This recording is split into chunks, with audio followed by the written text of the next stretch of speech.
Hey everyone, I'm Chris Earle, a doctoral candidate in the Department of Geography at McGill University. I'm one of the co-instructors for Geography 217, Cities in the Modern World. Given the extraordinary circumstances of the times we're living in, all of our courses have gone online. And so I've decided to democratize this a little bit, to bring these courses to everyone. What we'll be looking at over the next few lectures will be the human experience in the city. This is a unique way of looking at urban geography, considering how humans have experienced the urban environments we've created. Try to focus on specific types of individuals and groups of people that have unique experiences that need to be shared. And today, we're going to be discussing indigenous communities, urban spaces, and decolonization. So whenever we're discussing the issues and concerns and problems that particular communities face, it's important for each and every one of us to be present in our social situation. And since we're going to be discussing indigenous communities today, we really have to center ourselves. It can be difficult for individuals outside historically marginalized communities to have conversations about these issues.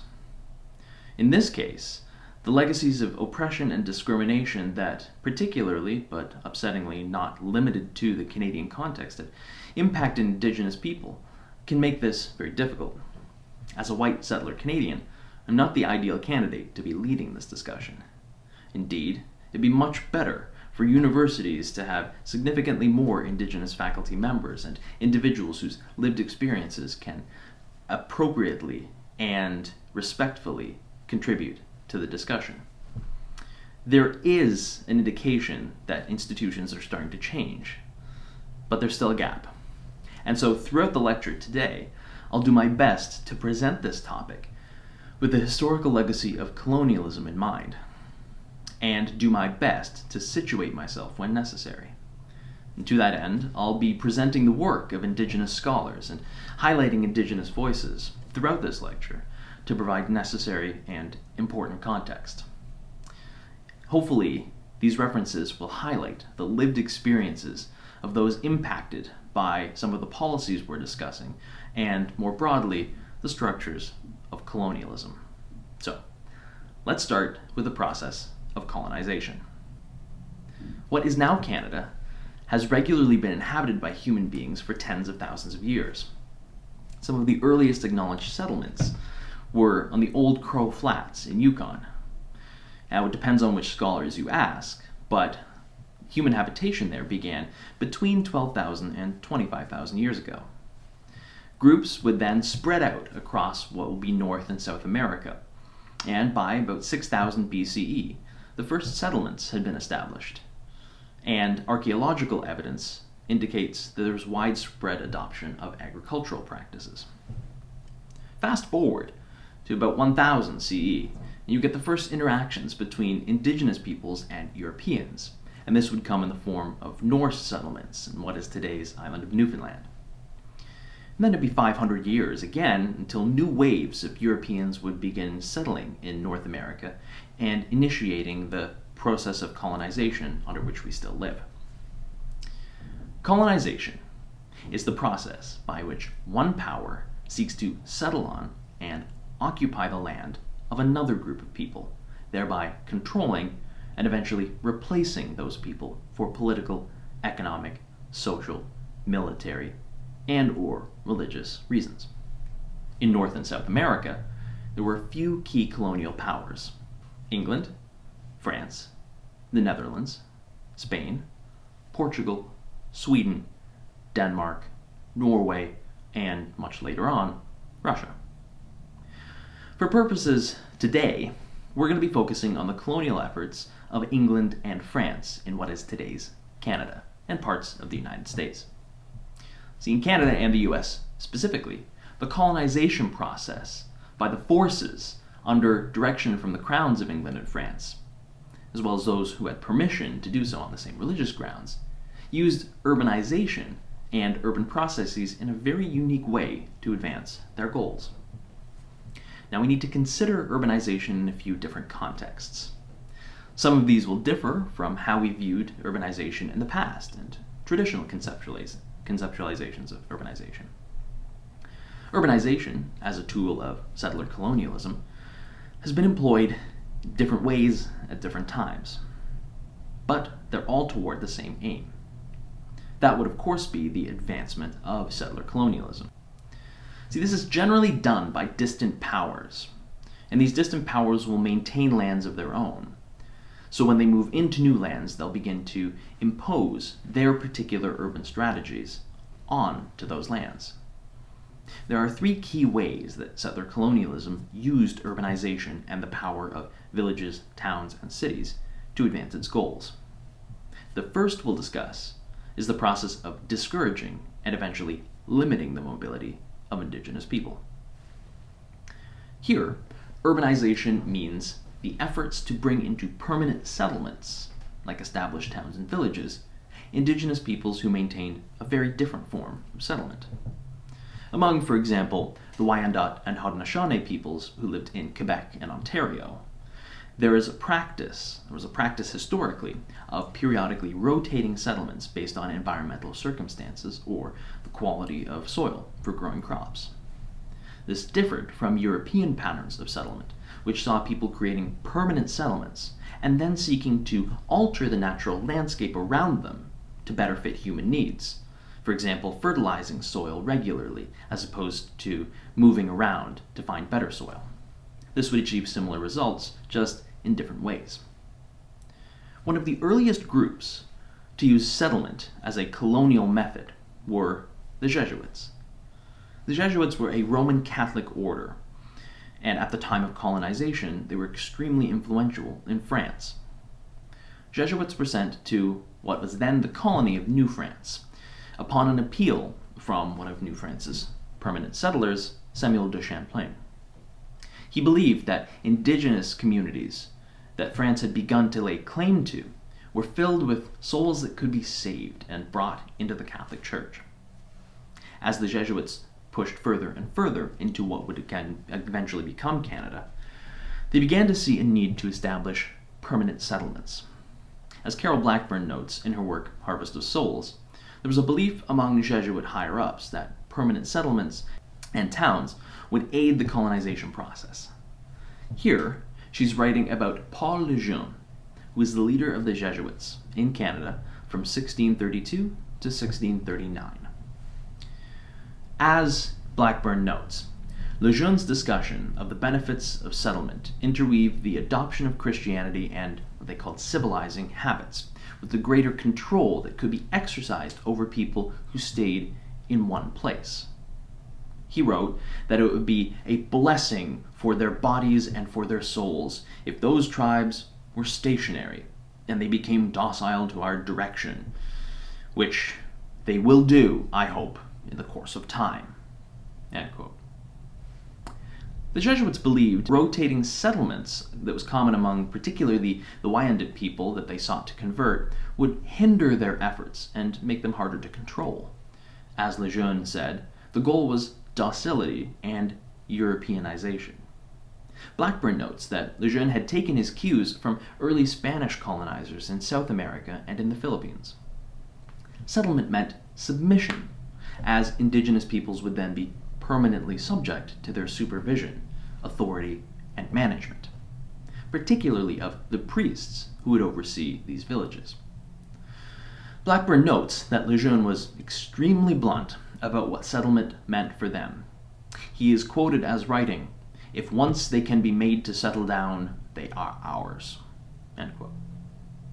And so the Jesuits began establishing settlements. Notably, they took over an earlier settlement that would become Saint-Marie au Pays des Hurons, or Sainte Marie among the Hurons. This is a settlement in what is today's municipality of Midland, Ontario. It's about 160 kilometers north of Toronto, in the heart of Ontario's beautiful cottage country. You should check it out sometime.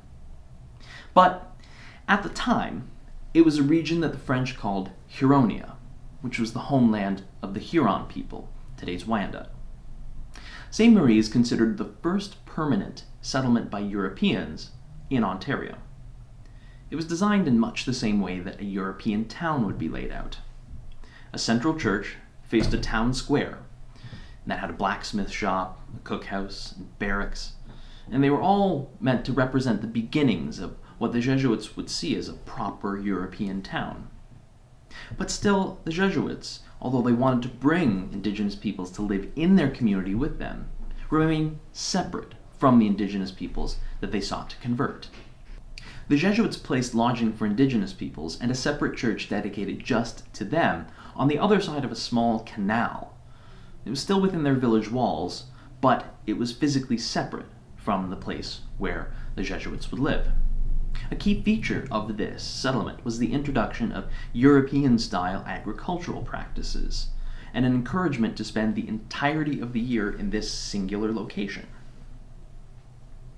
St. Marie's landscape was indicative of the Jesuit approach to conversion. Indigenous peoples and Jesuits lived within the same walls, but in separate parts of the town. Part of this reason was because the Jesuits genuinely believed that, though they attempted to convert the Wyandot people to Catholicism, they wanted to do so through gradual integration. They kept two separate parts of the town so that eventually things could be merged over time. There was a belief that slowly bringing indigenous peoples and Europeans together would be the best way to ensure that they wouldn't wholesale reject any European standard of life or kind of way of being. Even in their preaching of Catholicism, the Jesuits sought to incorporate already existing indigenous imagery and beliefs to slowly ease potential converts into the faith. This gradual colonization would notably differ from other later efforts. This mission existed from 1639 to 1649. In 1649, it was burned by the Jesuits during a conflict between the Wyandot and the Haudenosaunee peoples. Today, it's a site you can visit, as in 1964, the government of Ontario rebuilt the site to serve as a historical interpretive center. It should be noted, though, that the layout of this modern center is somewhat controversial, as there are competing claims over the placement of certain structures. Regardless, the general layout is considered to be reflective of what Ste. Marie looked like at the time. Jesuit missions weren't the only attempts to use urbanization and permanent settlement as a means of advancing the colonial project. In what would become the United States, Puritan groups established what would be called praying towns. These praying towns were meant to be midway points between European settlements and indigenous communities. It was expected that indigenous groups would come to these towns, settle, accept the Christian God as their own, and quickly become Europeanized. These were mainly centered around the Massachusetts Bay Colony, and these praying towns were attempts to do what the Jesuits did, just with a little bit more intensity and a more extreme version of Christianity. They're widely believed to be started by a man named John Eliot, and he sought to bring the Algonquin people of the Anishinaabe Nation into European settler society. He did so by learning their language and preaching to indigenous groups in their languages. And by 1646, with the approval of the government of the colony, he began establishing praying towns. And by 1675, there would be 14 of them. While Eliot envisioned these towns in a utopian kind of way, he did so through his own lens of prejudice. The praying towns he established assumed a different level of intelligence and capabilities, and were centered on a belief that the less firmly situated structure of indigenous communities was antithetical to leading a good, moral Christian life.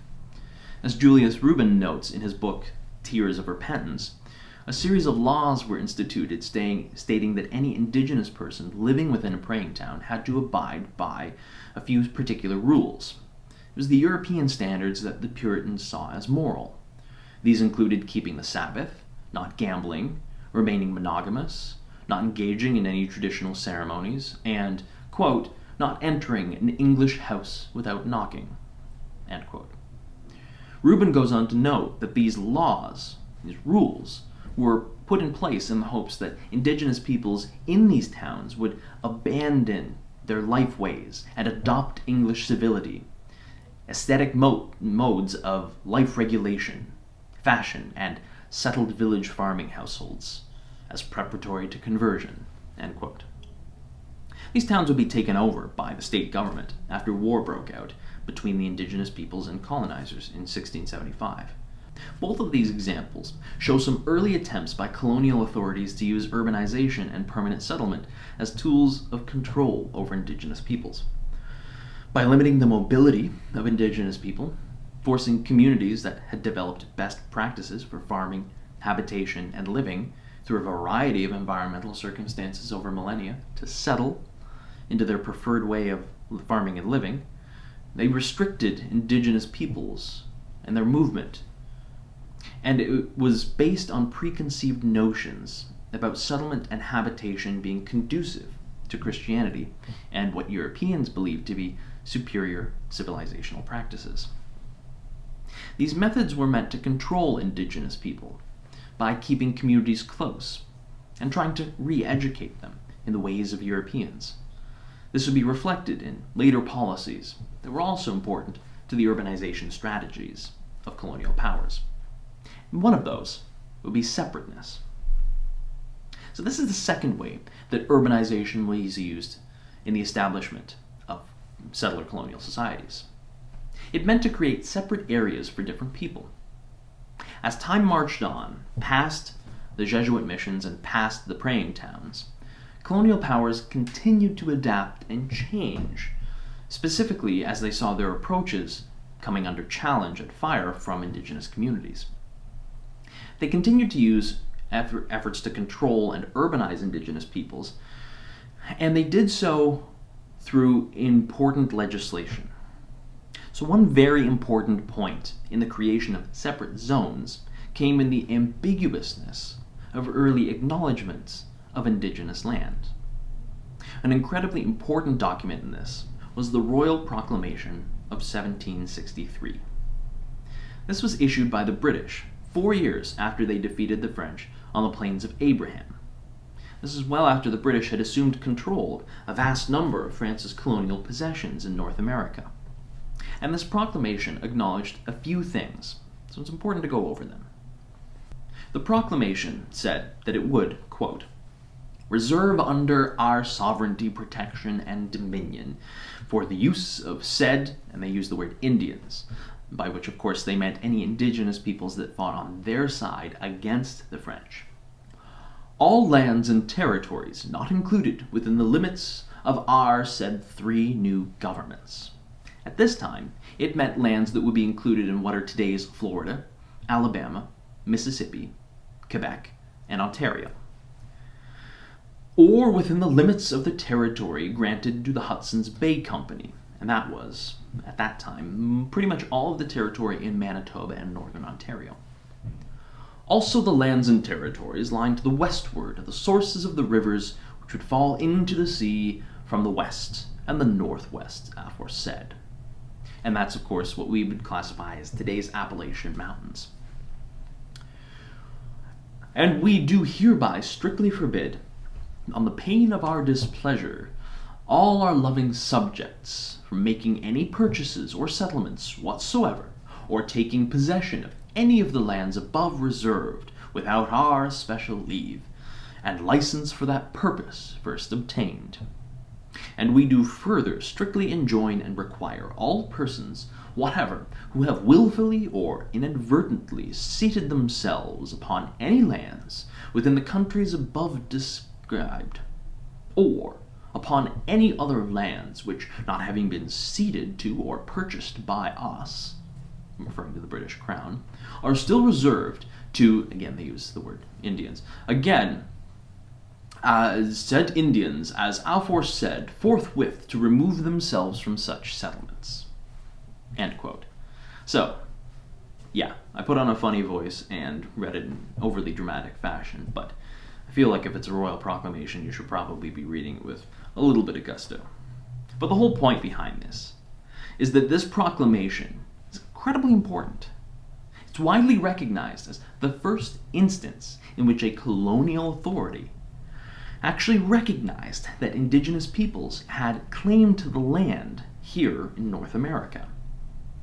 This recognition by the British Crown acknowledged that those who had previously been displaced had a right to the land that they, at the time, still held. Importantly, it encouraged settlers who inhabited lands that had been set aside to remove themselves, to pick up the habitations that they had and move back to the colonies previously established by the British. Settlers, though, continued to push further and further into the aforementioned lands, and they established cities all along the way. The very fact that Indigenous folks were recognized, though, by the Royal Proclamation, to have ownership over the land that they occupied was controversial, because the Indigenous peoples for whom the treaty was written had no say in its drafting. Had they been able to participate, they would have been able to indicate rather clearly that they did not see land and habitation in the same way that the Europeans did. No, rather than saying that land could serve potential to be private property, Indigenous peoples, if they had the ability to participate in this, would have likely said that land was essential to survival. Land is what sustains us as people, and it should be used for that purpose and protected for that purpose. But again, the Indigenous groups at the time for whom the treaty was written were not able to participate. And so, when future treaties were signed, ceding control over lands that had been set aside by the Royal Proclamation for Indigenous peoples, of course done so by the British without the consent of the Indigenous peoples, the signatories had differing perspectives as to what would happen to them. See, every treaty that came after would be based on what was established in the Proclamation, and the Proclamation clearly indicated that Indigenous peoples have the right to the land, but then they also have the right to give it away entirely. But the individuals participating in the dialogue around the treaties didn't have the same conceptualizations of land. So, they were starting from a flawed point. Of importance is that this proclamation stood in contrast to the actions of settlers.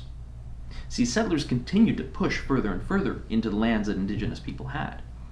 And they continued to push Indigenous people further and further off the lands that they had inhabited for millennia, often in the name of urbanization, of building towns. With the establishment of the Canadian state came the reserve system.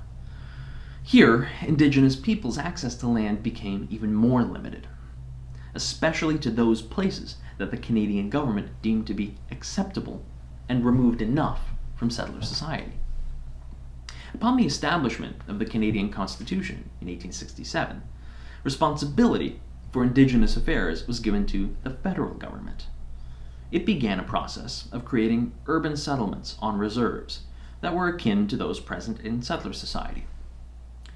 Through the establishment of permanent towns and villages on reserve land by the federal government, they used an urbanization tactic. And today, most reserves are still designated as rural by StatsCan, but that's only because of the low population density per square kilometer. So even though the official government statistics agency acknowledges that reserves are rural areas, they still have characteristics that are akin to what exists in settler society, permanent towns and settlements. Reserves began to impose a modernized urban system on Indigenous peoples in the late 1800s and early 1900s. Reserves would eventually come to be governed by band councils, and these band councils would have equivalent powers to what a municipal government would have, in theory. In reality, they're very tightly regulated. They don't have the same freedom that a municipal government for settlers do. The federal government strictly regulates how band councils can operate, and they strictly regulate the ownership of land on reserves. From 1885 to 1945, reserves and their residents were subject to what was called the pass system. The pass system was a policy imposed on Indigenous peoples by the federal government, which forbade anyone living on a reserve to leave unless they had been granted a pass by a member of the settler government. At the time, these individuals were called Indian agents. These passes were designated to Indigenous people at particular times and allowed them supervised access off of reserves. They were designed to keep settlers and Indigenous peoples apart, again, except upon supervision of a representative of the settler government. So these are a number of ways that separateness actually impacted the development of urban Canada. The imposition of urban values and the establishment of European standards of property on Indigenous peoples created a situation that, in the Jesuits' wildest dreams, they wouldn't have ever imagined.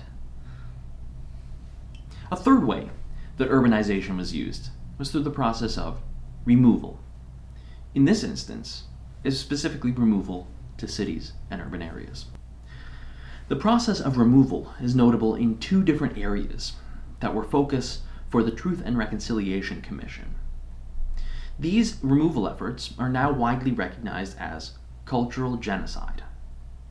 These are the residential school system and the forced adoption of Indigenous children, specifically throughout the 1950s and 80s, that is referred to as the 60s scoop. First, discussion of the residential school system. Some background. A system of residential schools was established and funded by the federal government, but generally run by the Catholic, Anglican, United, Presbyterian, Methodist, and Baptist churches in Canada. They aimed to remove Indigenous children from their communities, put them into schools again, sometimes hundreds of kilometers away from their communities, and in and amongst settlers in particularly established urban areas. This was an attempt to isolate Indigenous children from their families, erase their culture, and assimilate them into white settler society. Conditions at these schools were horrific. There was rampant sexual abuse, physical harm, and psychological torture described, as well as, from what can be identified, at least 3,000 student deaths. The Truth and Reconciliation Commission was established as a first step to make amends for the horrifying legacy of these schools. These schools were established in large urban centers. For example, the Mohawk Institute in Brantford, Ontario, the Alexandra School for Girls in Toronto, or the Assiniboia Indian Residential School in Winnipeg. The last residential school, which is in the town of Merivale, Saskatchewan, closed in 1997. These schools were again tied to urbanization and were underpinned by the same philosophy that both the Jesuit missions and the praying towns were. This is namely that European settlers knew what was best for Indigenous peoples, and that by removing Indigenous peoples from their land and forcing them into urban environments, isolating them from their customs, they could make them better. This, of course, as we know today, is flawed logic. But the second strategy was the forced adoption of Indigenous children into majority non-Indigenous households. This is colloquially known as the 60s scoop. What is the 60s scoop? The 60s scoop happened throughout Canada from the 1960s to the late 80s. Child welfare authorities scooped 20,000 Indigenous children from their families. Most of the children were adopted by white families. Many were taken without their mother's knowledge and sent to other provinces, the US, and even Europe. Authorities said they were acting in the children's best interests. The Truth and Reconciliation Commission report stated the 60s scoop, quote, adversely affected parenting skills and the success of many Aboriginal families.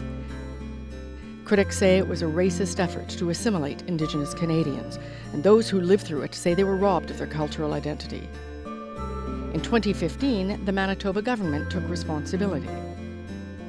I would like to apologize on behalf of the province of Manitoba for the 60s scoop.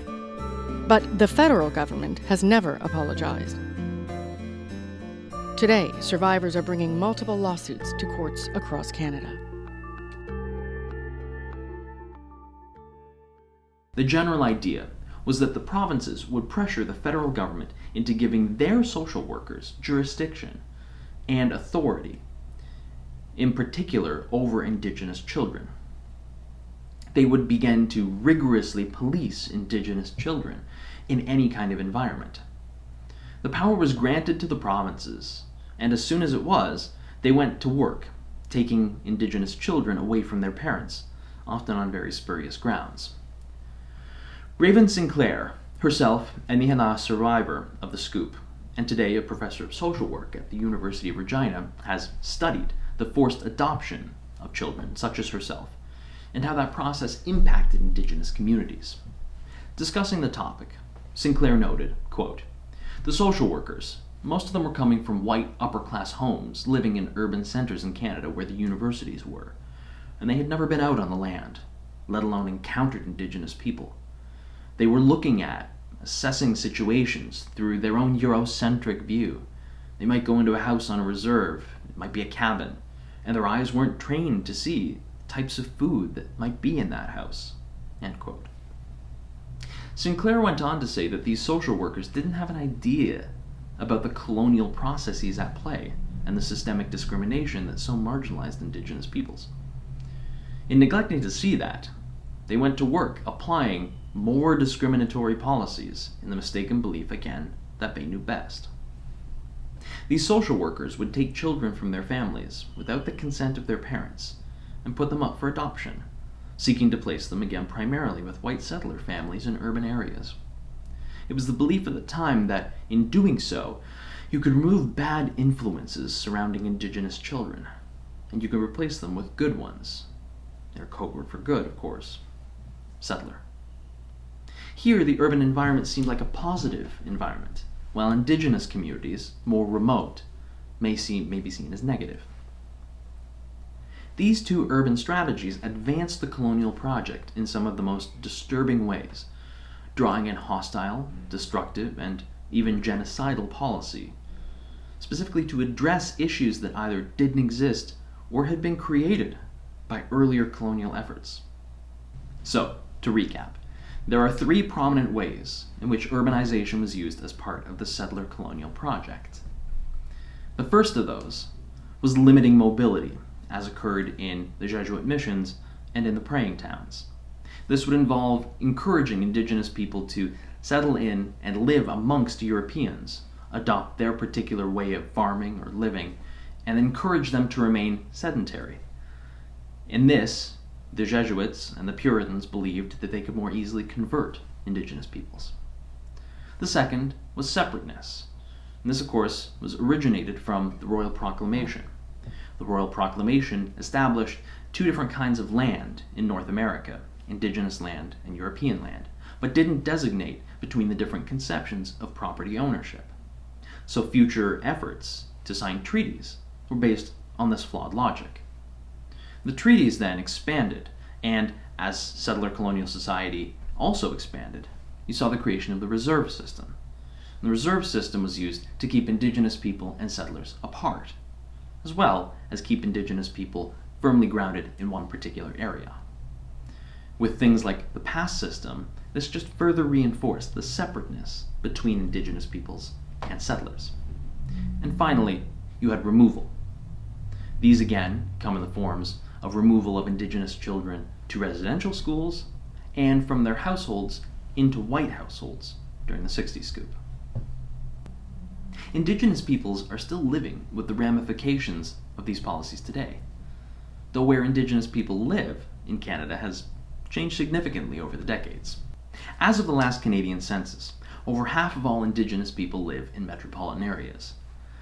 In cities today, Indigenous people make up a significant minority of the population. Looking at the raw numbers, the 2016 census saw over 92,000 Indigenous people living in metropolitan Winnipeg. Edmonton and Vancouver also had sizable Indigenous populations at 76 and 61,000 respectively. Here in Montreal, just under 35,000 people identified as Indigenous. And there's some controversy over this number, though, as only 975 people identified as Inuit, which some members of the Inuit community have pointed to an undercounting of the population in Montreal, considering the strong incentive for Inuit people coming from Quebec's north to Montreal for schooling and employment opportunities. When we look at Indigenous peoples as a percentage of the population, Winnipeg still remains at the top of the list. 12% of the metro area's population identifies as Indigenous. Saskatoon in Saskatchewan and Sudbury in Northern Ontario are the next two.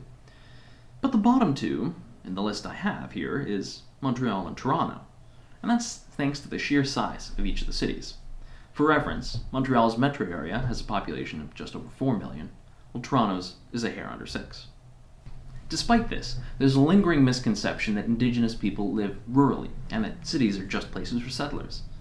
This, of course, has its roots in the urbanization strategies of colonial authorities and the fact that the city has been used as a way to Europeanize Indigenous groups.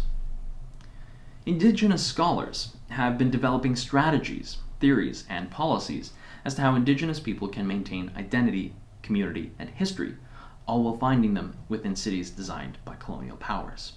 At the time of the celebrations of Canada's 150th anniversary of Confederation, itself a fraught time for Indigenous communities, Indigenous scholars were asked about the event and where Indigenous peoples can go from here. Janet Smiley, a Métis woman and associate professor of public health at U of T, said rather poignantly, "In a reconciled Canada, land claims would be settled. Since the majority of Indigenous people now live in cities, we would see them reclaiming beautiful Indigenous spaces there too. This would not preclude non-Indigenous people from using them, but these spaces would be self-determined and Indigenous-led. For all this to happen, non-Indigenous Canadians must recognize that they are our kin on this land. We are like stepbrothers and stepsisters. It will require rewiring the individual and collective Canadian psyche." Others, such as Craig Pruill, a Métis man and associate professor of anthropology at St. Thomas University in Fredericton, discusses how Indigenous peoples can be denied their identity by settlers in the city using the so-called pizza test. In this, Pruill says anyone claiming Indigenous identity being caught eating pizza in a city will have their identity challenged by settlers. But Pruill notes that Indigenous people, in asserting their identity, while also participating in other cultural practices, can begin an important dialogue that shifts public perception and hopefully public policy. His notable example is the prevalence of Indigenous hip-hop. Groups like A Tribe Called Red and hip-hop artists like Rex Smallboy incorporate Indigenous-specific lyrics and musical styles into the pre-existing styles of urban hip-hop. And this creates a kind of rooted cosmopolitanism. By this, it's meant that one can be deeply, deeply connected to their identity and share that with the world, while also adopting and accepting other identities and creating their own unique personal identity from that. Pruill says that Indigenous hip-hop artists do this by, quote, at times promoting Indigenous customs, language, and knowledge, while at other times looking beyond traditional modes to achieve this end. End quote.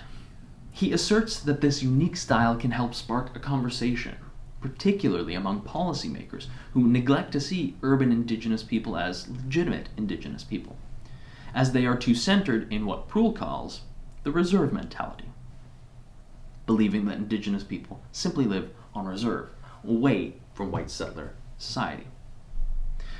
The process of settler colonialism wasn't just restricted to Canada and the United States.